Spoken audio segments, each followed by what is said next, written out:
வணக்கம். Short films அப்படிங்கிறதே ஒரு நல்ல விஷயம். ஏன்னா 2 மணி நேரம் 2.5 மணி நேரத்துக்குள்ளே சொல்ல வேண்டிய விஷயங்களை ஒரு 10 நிமிஷத்துக்குள்ளே அவங்களுக்கு அலாட் பண்ணியிருக்கிற அந்த நேரத்துக்குள்ளே அவங்க நினைக்கிற கதையை நமக்கு புரிகிற மாதிரி சொல்கிறதுங்கிறது இட் இஸ் நாட் ஈஸி. நிஜமாவே நல்ல விஷயம் உள்ளவங்களால் மட்டும்தான் அந்த மாதிரி பண்ண முடியும். அப்படி பார்த்த படங்களில் நான் பார்த்த படம் பாதை. அவங்க கதைக்கும் அந்த டைட்டிலுக்கும் ரொம்ப சரியா பொருத்தமான ஒரு டைட்டில் வச்சிருந்தாங்க. ஏன்னா ஒரு மனிதனோட வாழ்க்கைங்கிறது சரியான பாதையில போகணும் அப்படிங்கிறதுக்காக பாதைன்னு பேர் வச்சு கேரக்டர்ஸும் அதே மாதிரி தான் இருந்தது. பேரலல் கட்டிங் கொடுத்துருந்தாரு, அது ரொம்ப நல்லா இருந்துச்சு.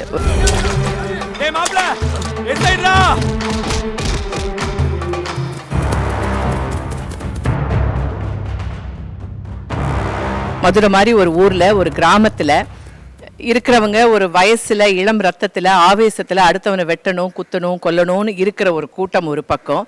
இன்னொரு பக்கம் மிலிட்ரியில ஆர்மியில நமக்காக நாட்டு மக்களுக்காக அவங்களுடைய கஷ்டங்கள் அப்படின்னா இந்த உயிரோட மதிப்பென்ன அந்த உயிரோட மதிப்பென்ன அப்படிங்கிற மாதிரி கொண்டு போயிருந்தாரு.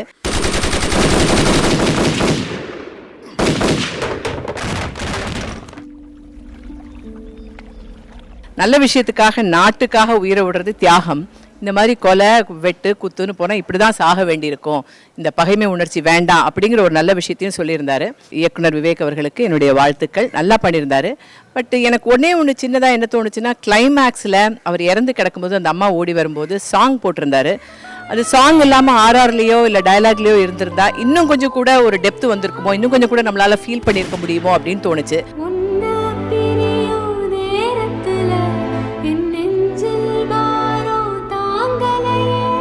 இந்த படத்தை பார்த்து நான் புரிஞ்சுக்கிட்ட விஷயம் என்னன்னா, நல்லதுக்காக நல்ல விஷயங்களுக்காக நம்ம உயிரை விட்டாலும் சரி போராடினாலும் சரி எல்லாரோட ஆதரவும் நமக்கு கிடைக்கும்.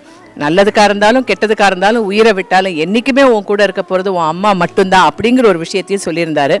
இந்த பாதை படம் நல்ல படம். நீங்களும் எல்லாரும் பார்த்து இதை ரசிங்க. நன்றி.